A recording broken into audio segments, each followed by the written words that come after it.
আজ আমি ১৪ বছর ইউএইতে আছি। প্রত্যেকটা সামার সিজনে এভাবেই কোনো না কোনো পাখি আমার বারান্দায় বা উইন্ডোতে এসে হাজির হয়। এত গরম যে তারা আসলে খোঁজে বাসার শেল্টারগুলো খোঁজে, ছায়ার শেল্টার খোঁজে, কোথায় পানি আছে। আমি সবসময় আমার বারান্দায় কিছু বার্ড ফিডারে খাবার এবং পানি রাখি।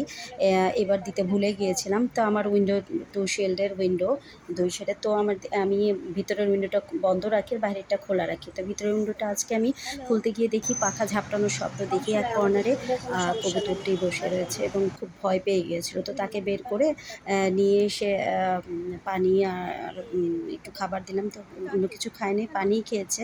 তো এইভাবে আপনাদের এই গরমে প্লিজ আপনাদের বাসায় যতটুকু ফাঁকা জায়গা থাকে একটু পানি রাখুন, অন্তত খাবার না রাখলে পানি রাখুন। তারা পানির জন্য আসে, একটু বাই ছায়ার জন্য বাই। আসে। তো হোপ সকলের এটাও এক ধরনের সাদকায়ে জারিয়া। আপনারা ভালো থাকবেন। আল্লাহ হাফেজ।